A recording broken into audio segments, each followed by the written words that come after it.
Welcome, Duke alumni and friends, to the session of the Duke Alumni Forever Learning Institute, hosted in partnership with Duke Women's Weekend. The Forever Learning Institute is an interdisciplinary educational program organized in a set of thematic courses. My name is Glenda Lee, and I'm the Major Gift Officer for Multicultural Advancement. For today's program, we are joined both with an in-person audience with our Women's Weekend attendees and a virtual audience with learners taking part in the Forever Learning Institute as well as the Women's Weekend virtual ticket. For our virtual audience folks, please use the chat to tell us where you're participating from. Chat will also be used for asking questions of our speaker during the program. We will take questions from both our in-person and virtual audiences at the conclusion of the presentation. Today's session will explore the question, what is identity? The program is part of the theme Big Questions, inspired by the Purpose Project with the Kenan Institute for Ethics. Our speaker today is Sarah Gaither, Associate Professor of Psychology and Neuroscience with Trinity College of Arts and Sciences. Welcome, Women's Weekend and the Forever Learning Institute, Sarah. Thank you. All right, thank you all for being here. Welcome back to Duke. I know this is our Friday afternoon, and I stand between you and drinks and happy hour and food, so I'm going to try and end this on the earlier side just for our own sakes in case we want to socialize here or whatever afterward. I'm super informal, so please feel free to interrupt me at any point. This goes for online attendees as well. If there's a question, I talk really quickly, so if you need me to repeat something, please also just raise your hand or holler out, and I'm happy to take interjections at any point. So I'm a social and a developmental psychologist here at Duke. I've been here for 7 years. I just earned tenure, so that was actually the first time someone's called me an associate professor, which is weird. It's not technically until July 1, but the Board of Trustees just signed off, so I'm official now, I guess, as of July 1. So I'm going to be talking with you today about a lot of the work that I've been doing in my career over the last couple of years, which is really fueled by all of my students here at Duke. Going over a lot of different type of topics. But before we kind of get started, I'd like to just warm up your brains, because what I go over today might not be applicable to some of you based on your own identities or demographic backgrounds. But when you hear the word identity, what does that mean to you? If anyone just wants to sort of shout out what identity means to them. Sense of self, okay. Anyone else? Labels we use. Labels we use, and what? How you show up. What type of people you want to associate with, so there's group membership, okay? Any other thoughts on what identity? How others perceive you. Yeah, you're all great social psychology students. So we're going to go over a lot of that today. I first wanted to start as needed to say thank you to all of my collaborators, my funding sources. There's a lot of offices here at Duke. I will be showing you some new data. I've been working with Duke since pre-COVID, looking at same-race and cross-race roommate relationships here on campus. So I'll be showing you some of that preliminary findings today. So the Student Affairs Office and others have been very helpful to me. But none of this work would happen without my lab team. I have 15 to 25 undergrads in my lab every single semester. I have a couple grad students, postdocs, lab staff. So it really takes a village truly for the work that I do. So to get you all kind of in this mindset of thinking through how you should sort of be processing this talk today, you can imagine you're all this stickless person, maybe at a random Women's Weekend event, and you're meeting someone you maybe remember. You're like, do I know you?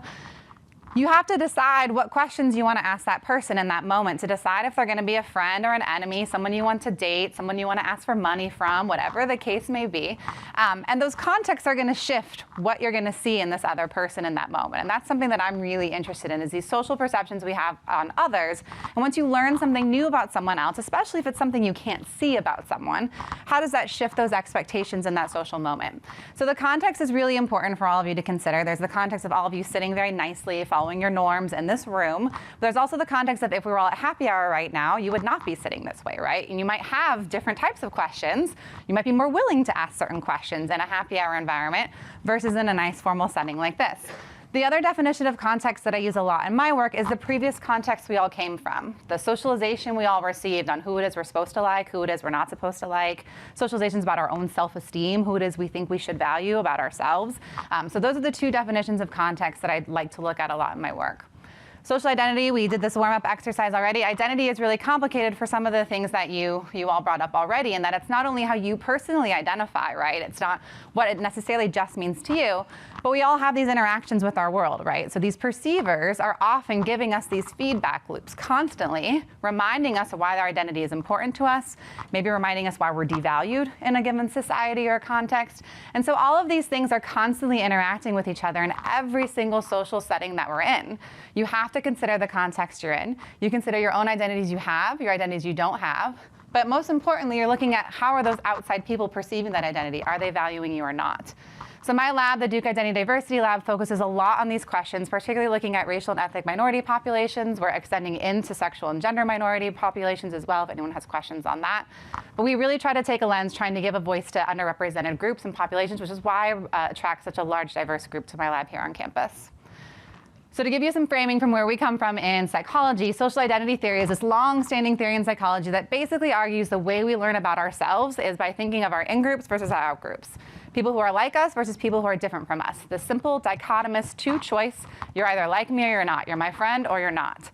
This is a really easy way to think about identity, and it's what's been studied for probably 70 years in psychology.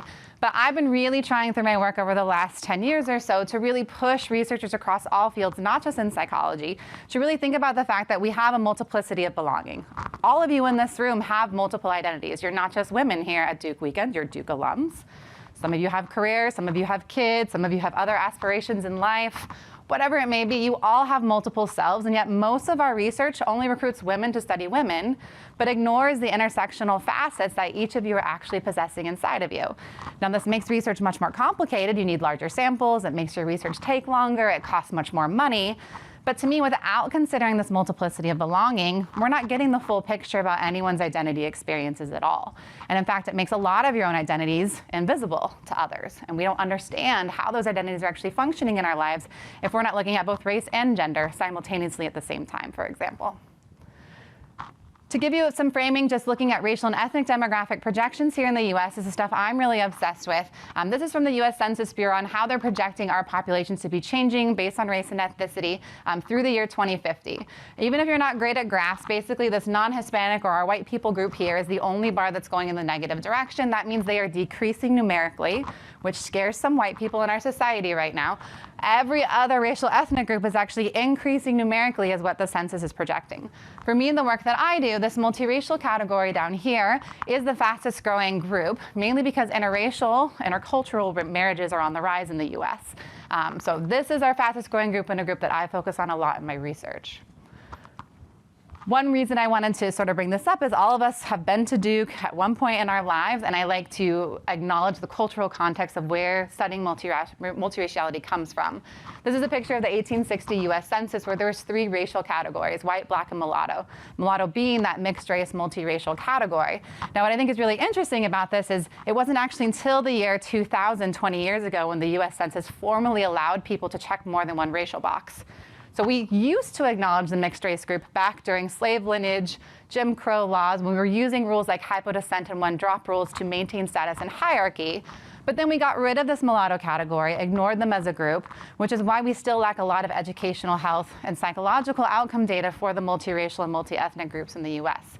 So this is also proof that race is a social construction. So I'm not here to say that it's not, but we have constructed race to mean certain things in our society, and it definitely equates to certain access issues. One thing we look at a lot in our lab is how forms like this maybe make some people feel more or less isolated or more or less included. So if you see a form like this where it says check 1 for your racial background versus a form that says check more than 1, you can see how this also extends into non-binary, gender-identifying individuals. This can serve as a stressor. This can serve as a direct identity invalidation of your actually sense of self, right? So these demographic forms, which many of us fill out all the time, whether it's school enrollment forms for our kids, job application forms, college admissions, these are shifting even in the Duke admissions process now. I've actually been frustrated sometimes working with Duke in that we collect multiracial data from students, but they actually kind of do a one-drop rule classification depending on what office you ask, so I can't get an accurate count of multiracial identifying students until very recently. It is about 8 to 10%, yeah. I have a quick question. The question, just to repeat it for those online who might not have been able to hear, just to summarize it very briefly, is are there other kind of categories? Has this type of categorization been happening over time, just with other groups not outside of race? And the answer is yes. We as humans love socially categorizing each other, and that's why demographic forms actually bother so many of us so much, is because we don't want to just fit into one box, but our social worlds are so complex that we have to use groups in order to create our in-groups and out-groups. You can go all the way back to hunter and gatherer days, right? In determining who's doing what tasks, right? So this kind of categorization process has always existed. What I think is different than just hunter-gatherers is some of the stereotypes and things like that that end up getting associated when you construct certain groups and what they mean. That devaluation, I think, can vary based on historical contexts, who has power, those kinds of things, I think, can vary it a little bit. Other questions so far? Yeah, so for those of you online, this is really just showing you race. You can see ethnicity actually hinted on here, right? Korean, Vietnamese are ethnicities. You would say the racial category is Asian there. We're actually doing some work in our lab right now. I'm not showing you today, looking at whether the Hispanic designation is included in a racial option versus a separate ethnicity option. We're doing this with young kids, 9 to 14-year-olds and their parents, and actually seeing how that change in form is shifting their sense of inclusion. And it turns out our kids in particular are very impacted by Hispanic not being included as a racial choice for themselves. Their parents from a different generation seem much more open to having Hispanic listed as a separate ethnicity, but you're entirely right that once you start including these other ethnic factors, we do end up still having to group people together for data purposes, right? But there's way more differences within our racial and ethnic groups than between them generally. So the reason I study all of this, my positionality statement is I'm what I call a me searcher. So I'm biracial. I know some of you are like, whoa, she has a black dad. She looks white. I'm well aware of that. I have looked this way my whole life. I promise you he's my dad. People often are like, well, is he a real black person? And I'm like, what does that mean? I don't understand.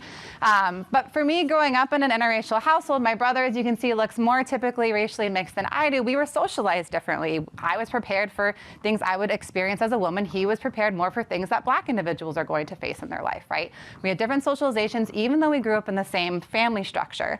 I grew up also seeing how differently my mom versus my dad was treated on a daily basis. My dad and I were accosted all the time across my childhood with people thinking he was kidnapping me, raping me, whatever the case may be, because I don't match what he looks like. So my own lived experience is really what's fueled why I'm so interested in these visible and invisible identities, and what happens when you learn something new, such as this. Does that make you all think I'm more credible or less credible now? This is actually a big reveal I do in lots of my classes here at Duke, after ad drop is over, of course, to then see what students think about me and the content that I've already shared with them, and some of their perceptions stay the same and some of them change. So I'm just really interested from this angle on what makes race this particularly powerful category, but as I mentioned, we're studying this in other facets too. We recently just did a documentary screening. I'm hoping this will be out nationwide on PBS soon, so I can keep you all posted.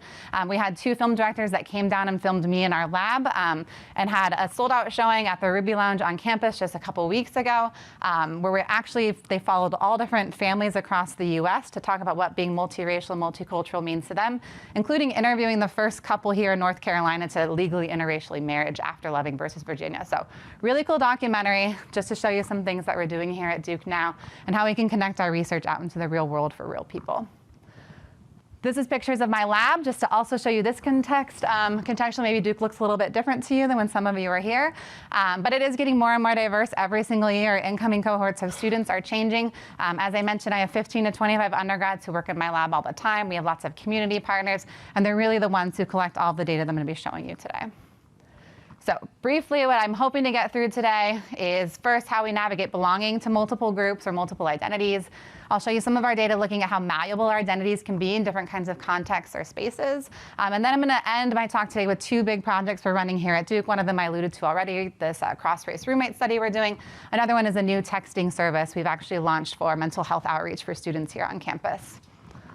So first, my very first study that got me really interested in doing this, being this like weird biracial person that doesn't really look biracial, there's this phenomenon known as the other race effect, which basically means you're good at distinguishing people from your own racial background better than other people, right? So have you ever heard the phrase, all white people look the same, all black people look the same? It's actually not really your fault. There's science behind it to explain why it is you're not very good at that. It's because you haven't been exposed to a lot of people, which again, you can put blame wherever you want, but you can shift this other race effect tendency. If you have more diversity, exposure, and content, you find that people can actually distinguish people from other racial groups super well. But we live in a very segregated society. So this is one of these effects that has been studied for a long time in psychology. And I learned in a literature review as a gap year after undergrad. I was living in California at the time.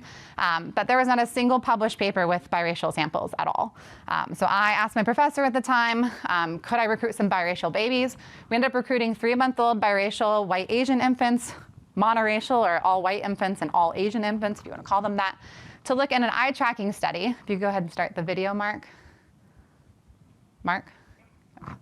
An eye tracking study where you can see here, this is data from one of the babies. As the dot is getting bigger, that shows you where this baby is fixating. Right now, this is called a habituation phase. So this baby is going to be seeing the same face over and over again until they get really bored with it. What you'll see in a trial or two is 2 faces side by side. We look at how long do babies look at the new face versus the face they just got bored with. If babies can tell the 2 white faces apart, they'll end up being attracted more to the new face or the novel face. And so this is a way you can test these other race effect tendencies really early on with pre-verbal infants. And you can see here the baby is comparing the same parts of the face in this test trial here. What we ended up finding in the study is that biracial infants were actually better at this task than monoracial infants. It's not to say they stay as superpowers forever, but they were faster at distinguishing new versus old faces because they're growing up in households with 2 parents who look different, right? These kids were all from 2-parent households. I sadly have very little data of any biracial person growing up in a single-parent household. I don't have any answers for that, but happy to discuss that. But it shows that this exposure to diversity in your home context can actually shift, at least temporarily, across the first 3 months of your life, how it is you're scanning and remembering and processing faces from your own racial in-group versus other racial out-groups. So this is what motivated me to go to grad school. Now I've been doing lots of work, and what I really try to push is that studying biracial, multiracial, multicultural people is really pushing us to think about identity differently, right? They don't fit into one box. We should be more accepting. We should be more flexible. We should be acknowledging that identity is also malleable across the lifespan. Depending on where you live, it's going to shift what you claim. This pushes us beyond the singular identity framework is something that's really my take-home message to all of you today, is to really leave this conference thinking about all the different identities you possess, when you claim those identities, when you don't claim those identities, when you feel safer to claim some of those identities over others. So my work over time has found a couple of main things that I'll go in some other detailed studies. First, we've recruited biracial black-white individuals. We've made them think about their black identity versus their white identity and have them talk to a black versus a white person, and find that if you make a biracial person think of the same racial identity, so me being white, talking to another white person, thinking about my white identity, that interaction is going to go super well. I'm going to smile a lot. I'm going to enjoy it. I'm going to feel really comfortable. But if I think about my black identity and talk to a white person, I actually show way worse outcomes. I don't make eye contact. I'm not smiling. I'm really sitting there nervous and worried about experiencing prejudice from this white person. So this was the first data to show that for biracial people, you can literally force them to code switch, and it'll impact how they're experiencing different diverse spaces. Also showing that they might have a benefit, right? That if they can turn on certain identities and turn them off, it might give them an advantage in certain diverse contexts to be able to navigate those things and code switch more effectively there. We've also done similar work with biracial kids. In this study, we recruited both black, white, and Asian white identifying children. Here we had them also think of one of their racial identities over the other and showed them teachers from different racial backgrounds and show that biracial kids do have an advantage in a learning environment and that biracial kids have a less pro-white learning bias. Unfortunately, one big finding that just seems to never go away in the US is that racial and ethnic minority children are all learning a white is good bias still in our society today. They prefer white teachers. They want to hang out with white teachers. Even if you're a black kid, you're still going to prefer a white teacher. So we had monoracial black, monoracial white, and monoracial Asian kids also in this study, and they showed more typical pro-white learning preferences. But our biracial kids were willing to learn from white, black, Asian teachers all equivalently. So you do find this more flexible thinking about race and group membership for our biracial kids. The other study I wanted to highlight briefly is that we've also shown that reminding people of their multiracial identities, which we've extended and replicated with monoracial people too, if you remind people about their flexible racial identities, it also boosts your creativity and problem-solving abilities. I'll show you some data with 6-year-old kids in a second that shows this, but giving you a reminder that you have flexible selves literally allows you to see the world differently. You can solve random word problems better. You can approach multiple choice questions with a more expansive mindset. This we've done just reminding all of you about your multiple identities. You would then also be better at solving these problems, at least temporarily on an exam. So the quote that would kind of frame today's session that all of you signed up to come to on your wonderful Friday afternoon is the following. And I didn't pick this quote for this session, so good job to the organizers for doing that. I have a different quote by the same person to end my presentation today. But you can see here that the quote, the theme here is that being constantly encouraged to pluck out one aspect of myself is threatening, right? You don't want to pick the wrong thing about yourself. You don't want to display yourself in the wrong way. Well, one common thing we see across a lot of our work, regardless of what population we're studying, is these experiences of identity denial or identity questioning is what tends to frame our sense of self the most, right? Those of you in this room who have experienced more identity denial, someone telling you you're not good enough to do X, you're not black enough, you're not strong enough, you're not experienced enough. Whatever the enough is, that's an example of identity denial. The more you face that, the more trouble you're going to have with your self-esteem about that aspect of yourself. Same thing with identity questioning. These are those questions I got growing up. Well, are you sure your dad's black? Are you sure he's not the milkman? Right? Those kinds of questioning where they're not telling me I'm not black, but they're like, I'm not sure you really know who you are, right? Both of these are going to have the same negative impact on you across your life, right? And so I want all of you to sort of self-reflect on how often you've experienced things like this. And how did that circle back inside of you internally?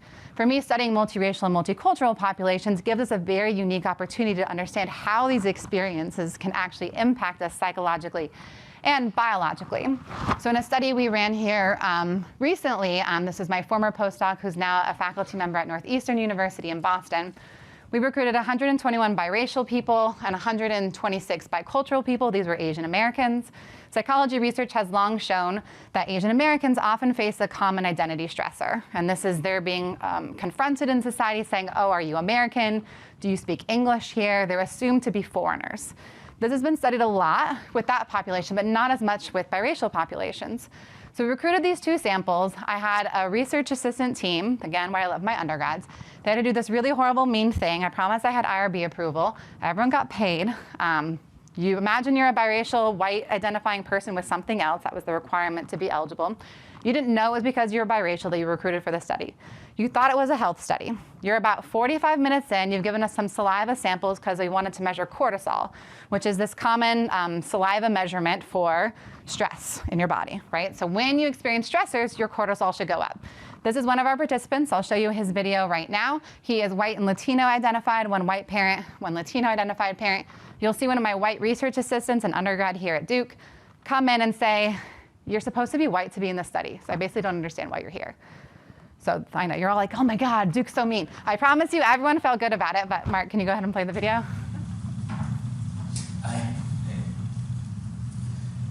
Based on the survey you completed before coming in, you actually have to be white for this survey. What? You have to be white for this study based on the survey you completed before coming in. I am white. Okay. Guess we can continue. I mean, it's like my mom's Cuban, but like she's white. Yeah. Okay. Well, I guess we'll continue. Moved to this experiment, we're like, I don't understand, dude. Like you can see, and we actually don't find that skin tone mattered in this study, right? Different people would always reaffirm their identity in some way. And this is a really common experience we see with both biracial and bicultural populations.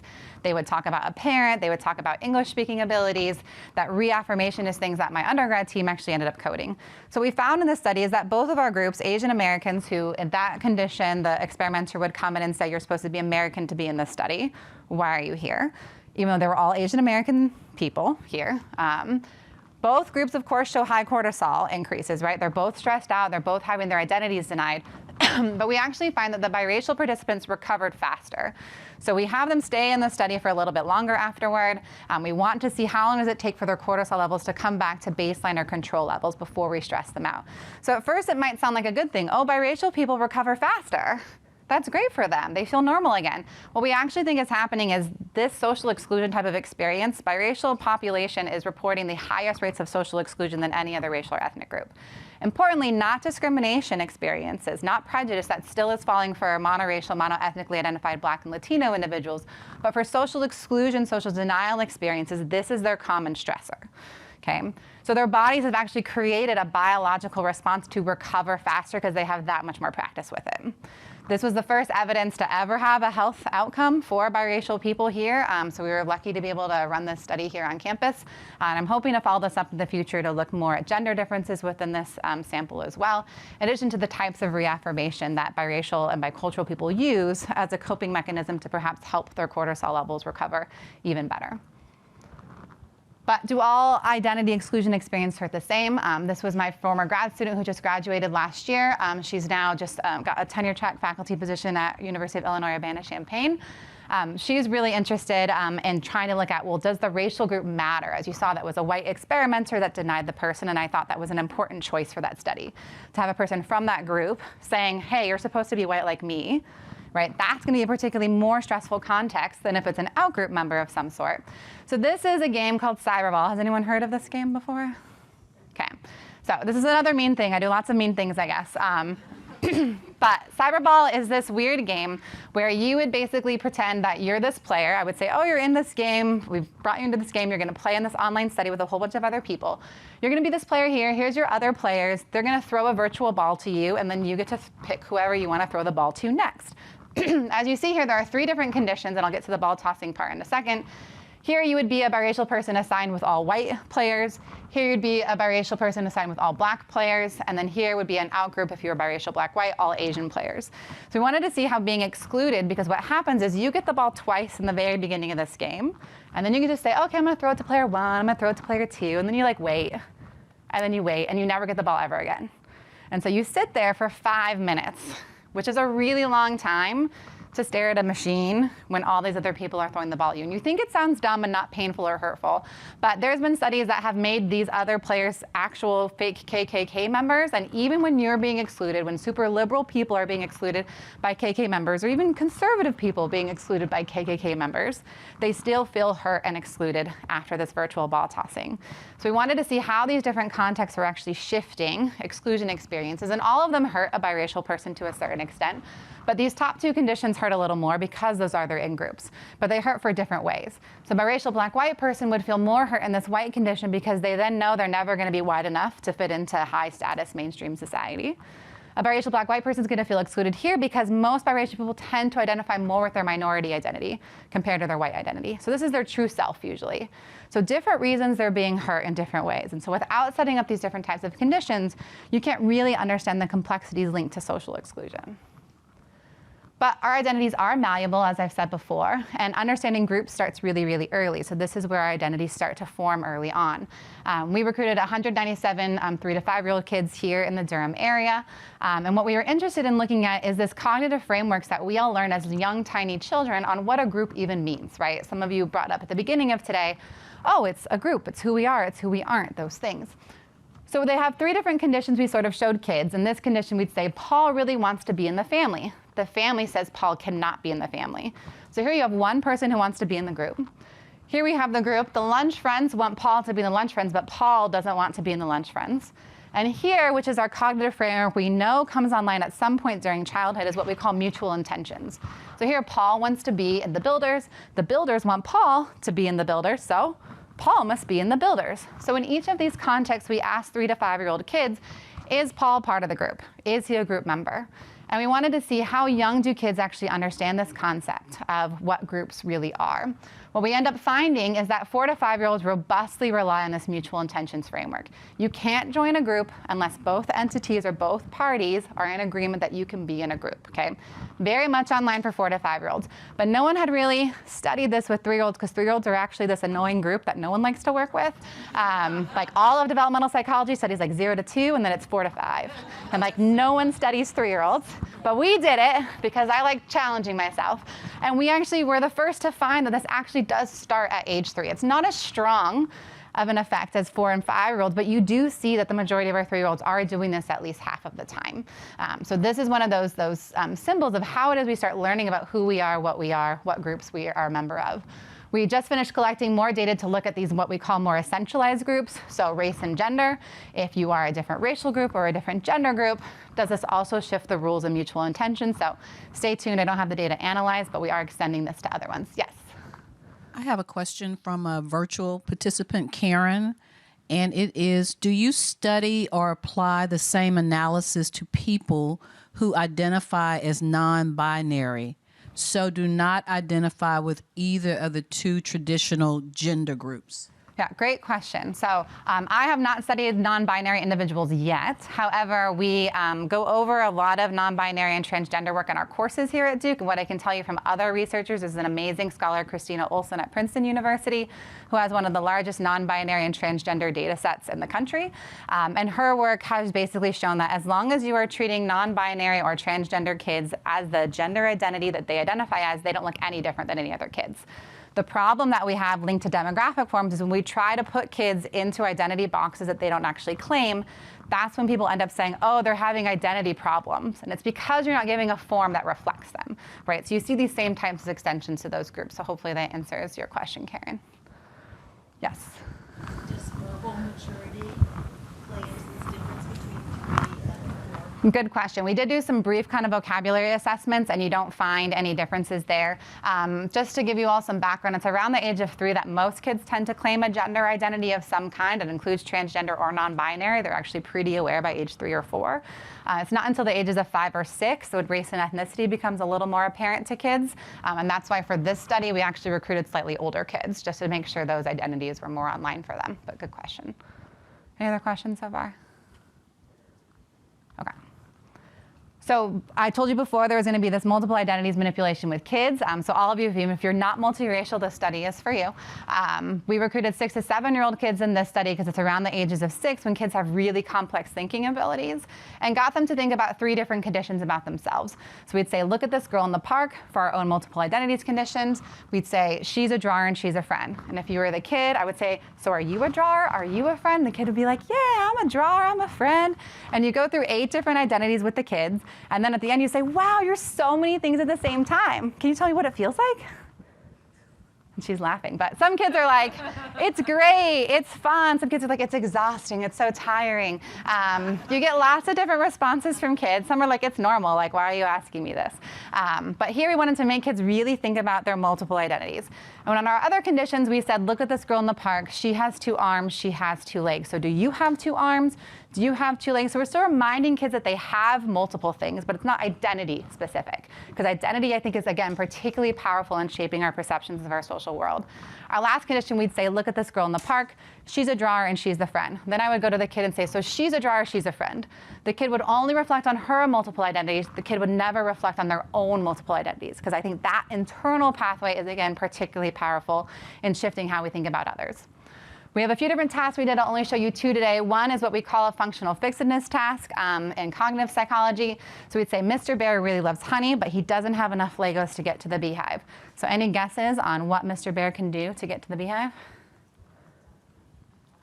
I heard the answer. Flip the pot over. You're all thinking about your multiple identities. You're so creative. So if you think more flexibly, you should see a new function for this pot, right? It doesn't just hold Legos. You can flip it over, use it as a stool, and then Mr. Bear can get to the beehive. Kids in our own multiple identities condition solve this about 60 to 70% of the time. Kids in our other 2 conditions, only about 25% of the time, with the most common answer being, ask Mr. Bear's mom for help. So sorry to any dads, but this is a women's conference, so there we are. One of the other tasks that we did with kids to extend this outside of just creativity and problem solving was we gave kids 16 photos that differed systematically by race, gender, age, and affect or emotion. We threw them on the table for kids and said, hey, little kid, can you show me what groups you see? And they could move the pictures all around. Kids in our own multiple identities condition came up with about 6 to 8 ways to categorize this. Kids in our other 2 really only about 2 to 3 ways. Importantly, we weren't making kids race blind or gender blind. Kids in our multiple identities condition still saw race and gender, right? I'm not trying to erase that. They just saw more than just that. They would arrange things such as the amount of white space behind the photos, for example. So they see more ways of finding commonalities and similarities between groups from the simple multiple identities mindset. There's my clicker. One other quick study before I shift to Duke context things is looking at another aspect. This is masculinity. This is a women's conference, but I wanted to bring this up anyways. This is Adam Stanley, one of my other former grad students who's now a postdoc at NYU.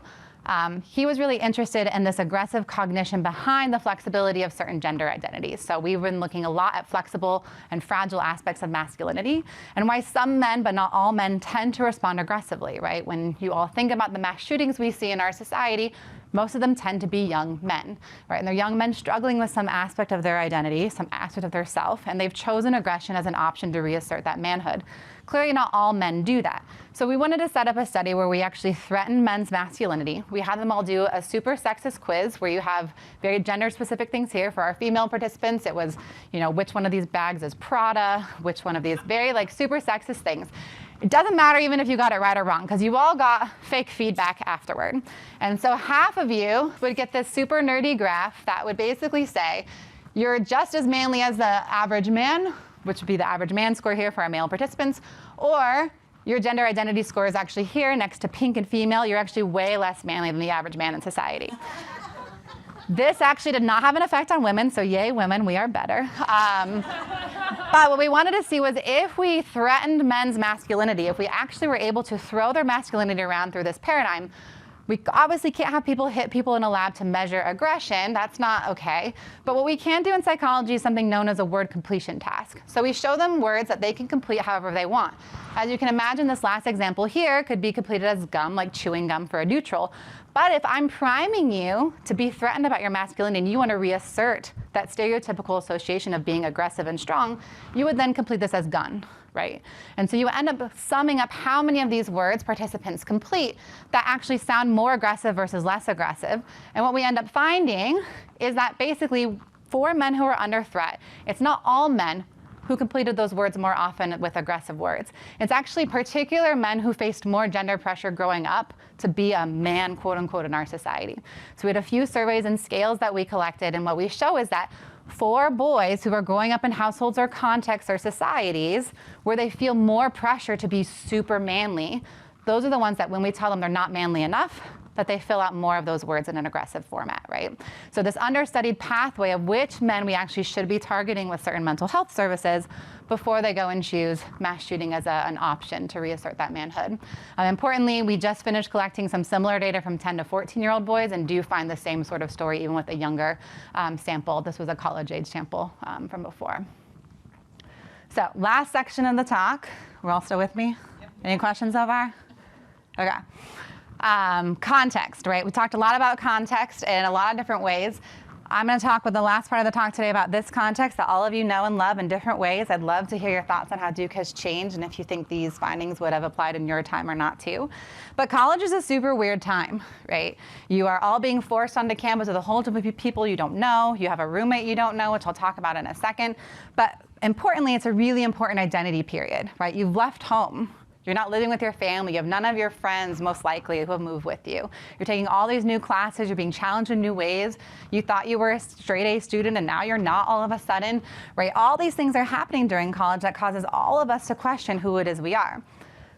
So some statistics, just nationwide. These are not Duke statistics specifically, but I'm happy to take questions about Duke stats. They're very similar, I would say, sadly.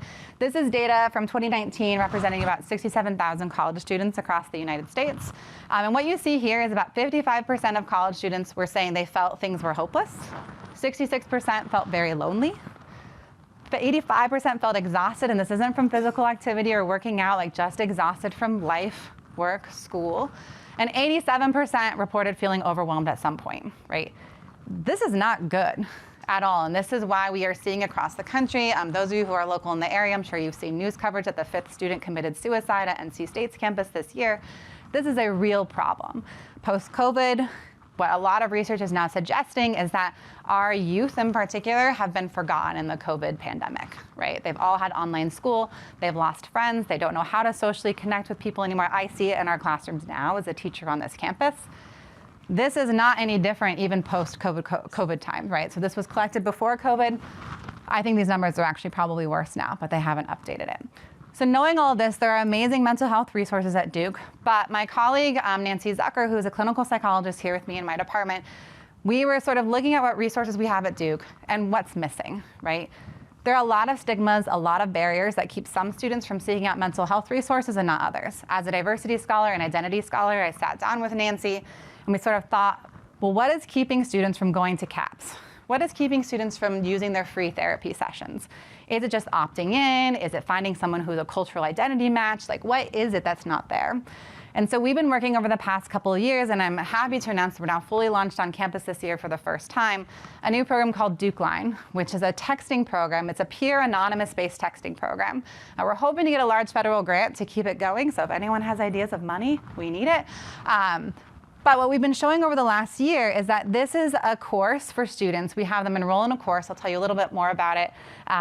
Students get an entire semester-long training from us as clinical psychologists to actually get them trained to be good empathic listeners, active listeners. So when students text in anytime between 5 and 11 p.m., importantly, we're not having our peer coaches staying up late at night. So there are other peer coaching programs at other universities.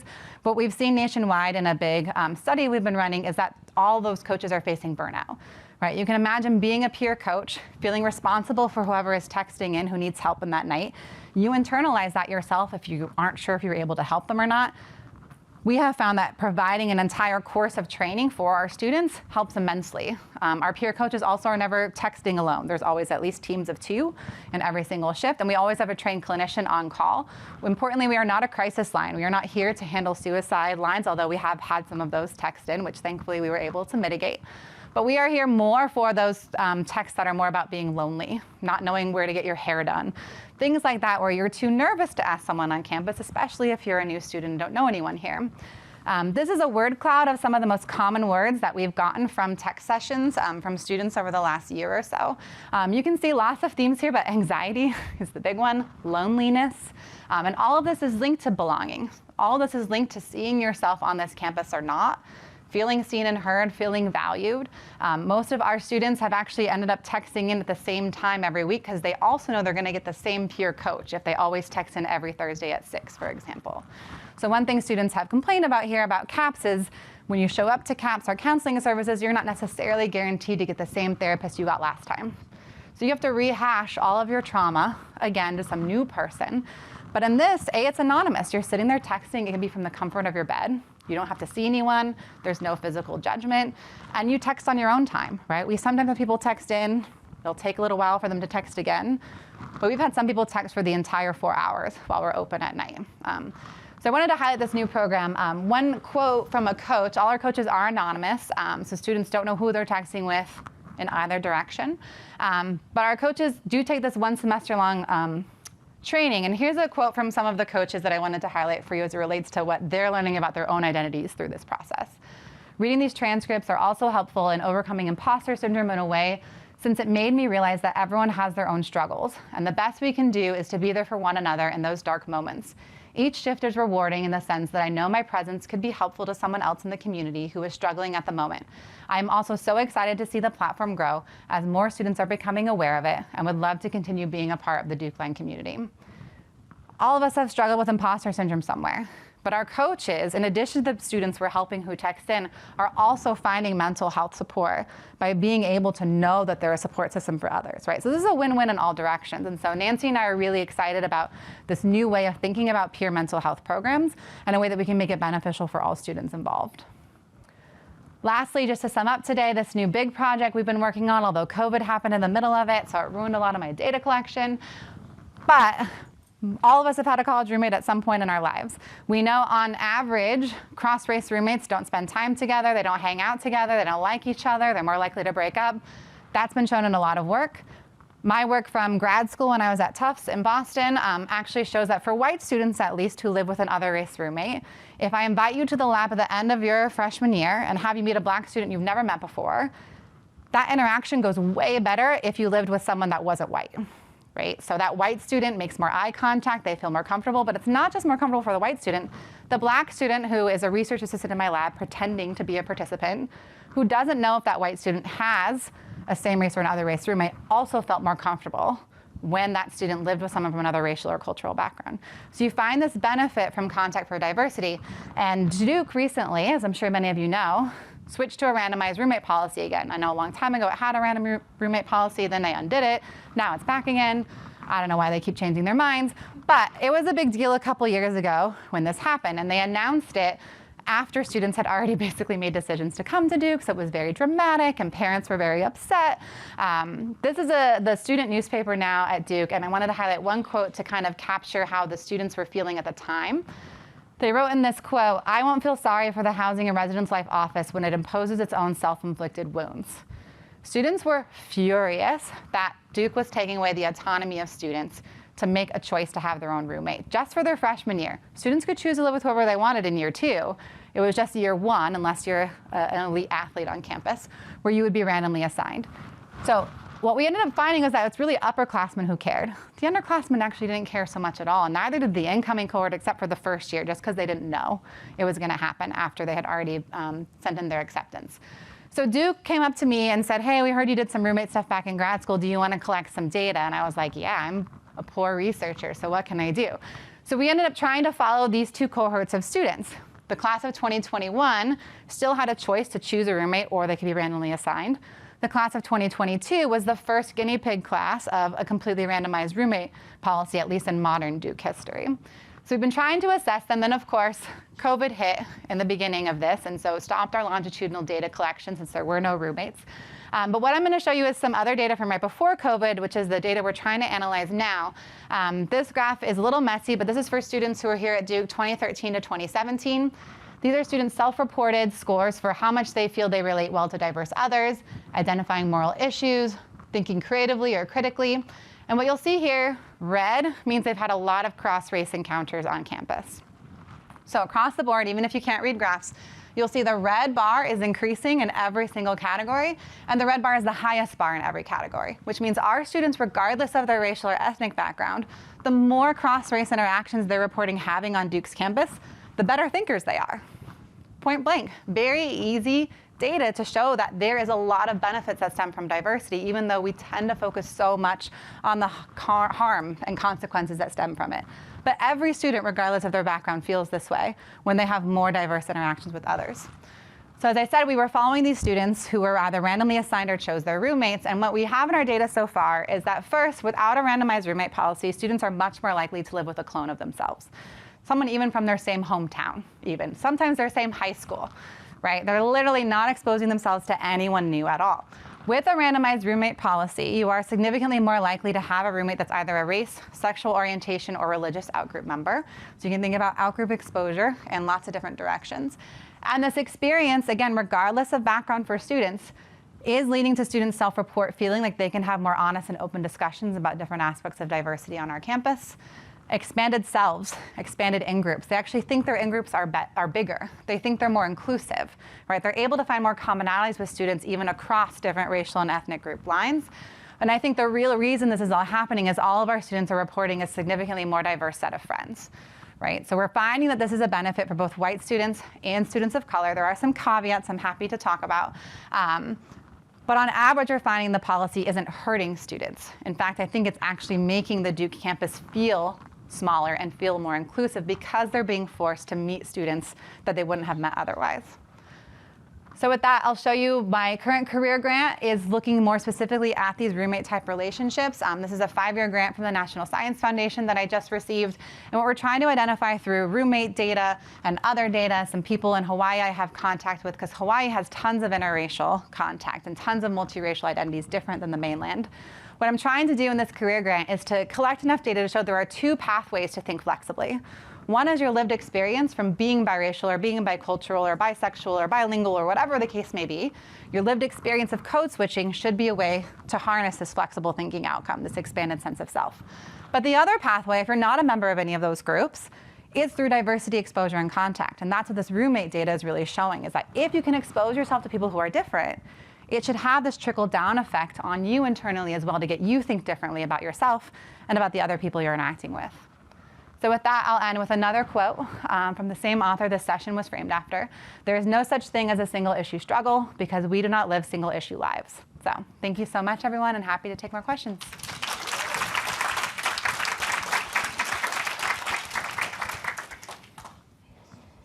Yes.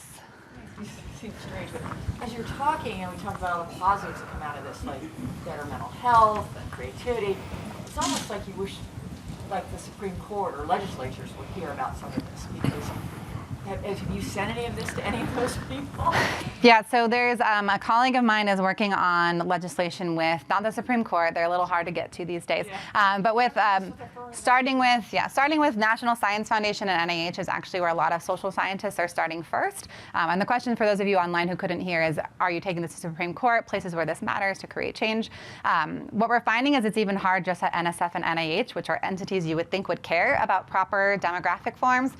That's been a real struggle for us to even get them to acknowledge sexual orientation, for example. They're still not documenting that at all. They're just now starting to consider a multiracial category, and the counting of Hispanic ethnicity is still an issue on those platforms too. So our view is if we can't get the federal scientific entities to move, it's going to be a lot harder to move something like the Supreme Court, but that is the ultimate goal, right? I have some other data that actually shows the diversity of a group can actually decrease conformity in decision making. That's stuff that did make it up to a couple kind of federal boards at one point. Obviously depends on who's in political power and how diverse those sets are, but my research would suggest that the more diversity there is in a room, the less likely there is for you to agree to something that you probably shouldn't be, right? You're gonna be more willing to not doubt yourself and speak up for your own beliefs. So those are some other ways we're trying to get stuff out. So thank you for that question. Other questions? A question. Okay. It's from Ruth. Have you done any work with adoptees on adoptee identity and or individuals who are the result of anonymous Sperm donors, probably? gametee donation? Yeah. Yes. Yeah, so great question. I have done some work with transracial adoption. So there are a lot of similarities in multiracial families and transracial adoption families, and that oftentimes parents of multiracial kids, they don't necessarily know how to prepare their multiracial kid for what it's like to be multiracial, right? They could tell their kid what it's like to be Black or Asian or whatever, but that monoracial identifying parent doesn't actually know the types of questioning experiences their multiracial kid is going to face. Similar context for transracial adoption families in that if the parents don't match the race of their kid, they're not necessarily going to know to prepare that kid for the discrimination or bias they might be facing in our society, right? So we did do some data collection. Unfortunately, never got published, but we're looking at some transracially adopted kids in Toronto. So Toronto is a huge multicultural context, and they have a huge following a history of always adopting children from China into white Canadian families. That's a very common thing done in that context. And so we actually looked at these transracially adopted families to look at aspects of identity flexibility. And what we ended up finding is that the ways that these kids had the best kind of psychological adjustment, if you want to call it that, is for families who actually didn't just make their kids' Chinese identity only available on Saturday when they went to Chinese school, right? So families who actually went to the Chinese school with their Chinese adoptee would have much higher psychological outcomes, more flexible thinking outcomes for that kid as well. But parents who just drop their kid off at Chinese school once a week, you don't find flexible thinking outcomes for those kids. So I think there are some commonalities, but limitations in being able to study those things too. Yes. I think you're up. Oh, I just have a really unusual experience with the whole identity thing because I'm an identical twin. And part of the experience that we have routinely is people love to quiz us. How are you different? How are you same? And they actually take passionate stakes in what you're supposed to be like or different. Yes, great. Studied it all. Great question. For those of you online, the question was, what about identical twins? We get questioned all the time. I actually am a mom of twins. They're 21 months old, so I'd love to pick your brain on how to not mess them up. They are boy-girl twins, though, so they're fraternal, so different for them in a lot of ways. But ever since having twins, I've actually thought I should run a twin identity study and see what are these identity factors. I mean, one common thing I've read about in the twin identity literature, since obviously I read up a lot on this recently as an identity scholar, is the more that parents of twins try to dress their kids the same, that's actually really bad for their identity autonomy development, right? So that's one thing I'm trying not to do as a twin parent is dress them the same all the time, give them their own independent choices, making sure they have different activities, different actions. There's a lot of mixed evidence on sending twins into different classrooms versus keeping them in the same classroom, because you can see pros and cons in both directions. But the same identity questioning, identity denial things that you experienced is exactly in line with the same cortisol stressors that we would see in the multiracial, multicultural samples. So that's a great way of thinking about how to take some of this and apply it to another identity I didn't cover today. So, yes. We have a question from Dolores in the chat, It says, how do we get access to your film Mixed? And what is your contact information for more information on your studies? Yes, And thank you. My contact number, we go back to the title, so I don't know if Mark can do that or not, but sarah.gaither@duke.edu. I'm also on Twitter. You can follow me there. I'm pretty good at email most of the time, so please do find me there. I'm on LinkedIn too, if that's a better platform for any of you. The Mixed documentary right now is not available for public screening because I guess there's rules in the filming world that the more you screen it, the less likely a nationwide broadcast company is willing to show it on TV. So they're trying to work with PBS right now. So if I get that, I'll make sure all of the Duke community knows so everyone can do it. If they're unsuccessful, they really want those messages, the film directors, to be available to the mixed community and others. And so they will make it freely available on their website soon if they can't get the deal locked down. So stay tuned, I guess. Yes. Have you considered ever bringing in folks with like autism into this conversation, because they struggle with eye contact sometimes, and like difficulties in social settings, both like with their own identities and in other contexts? Like, is that something you would consider? Yeah, this is a great question. So the question for those of you online is, what about neurodivergent populations, people with autism? I literally just got this question from a student in my Intro to Social class. I'm teaching 100 students this semester, and she asked about conformity and how conformity works or doesn't work for people with autism. And the answer is usually people with neurodivergent identities or aspects of themselves, they actually conform less to norms.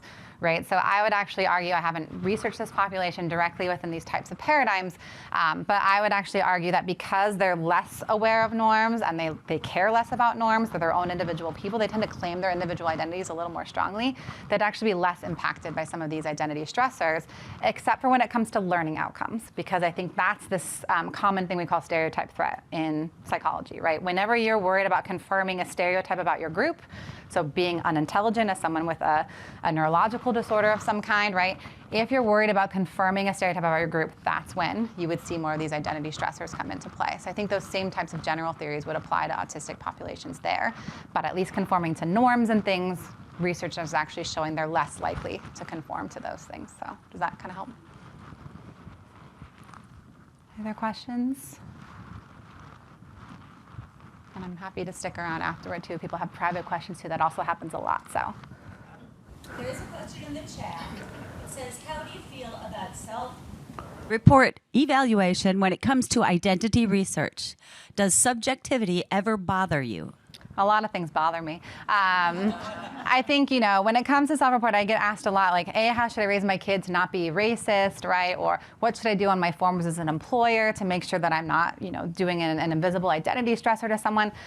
My number one answer is always exposure to people who are different is the best way to change all biases. So for how to make your kid not racist, take them to places, have them meet new people. If you don't live in a place that's diverse, there's tons of media that they can watch and become engrossed with. There's pen pal programs where you can actually pair your kid up with another kid from another culture or another country, and they can actually form long-standing relationships with people who are different. Right? There are options for you, even if you don't live in an environment where you don't think there are options.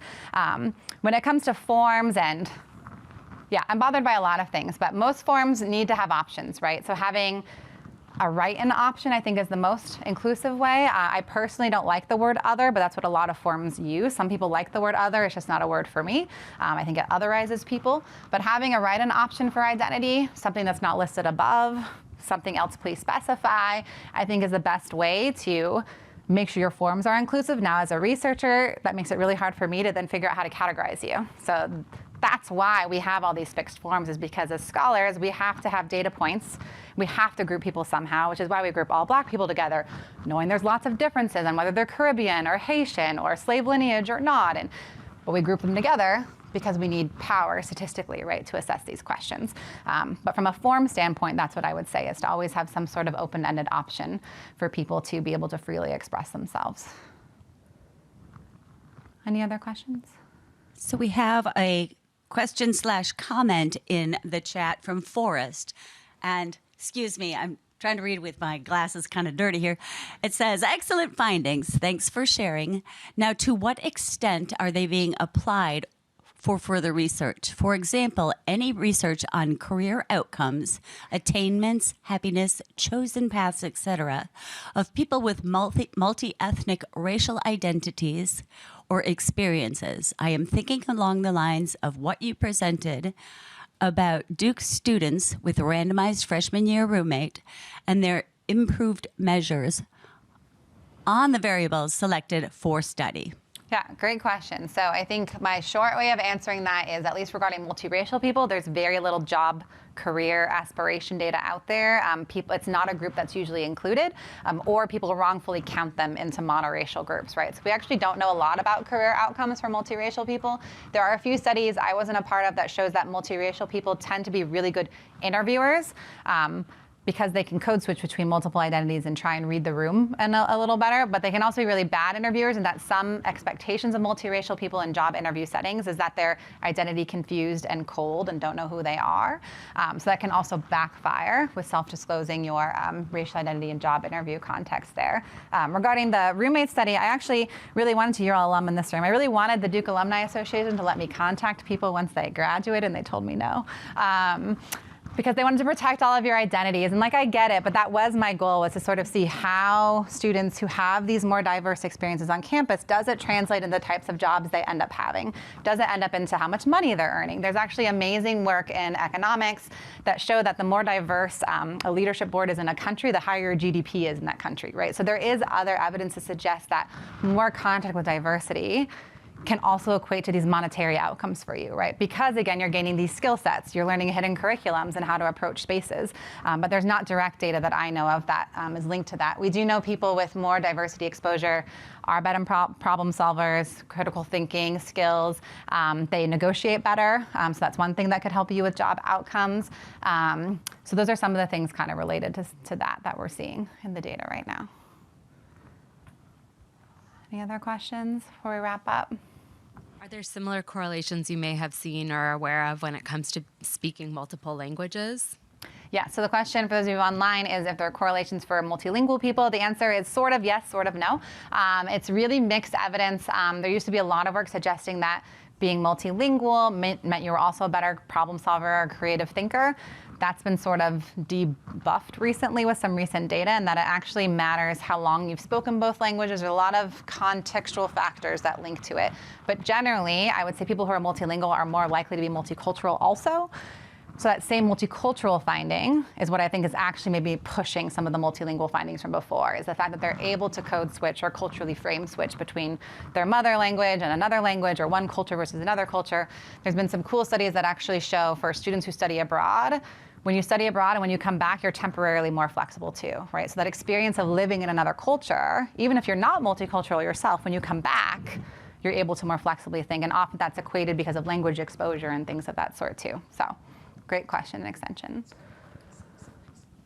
Any last questions? Otherwise, happy hour. All right, thank you everyone. Happy Friday.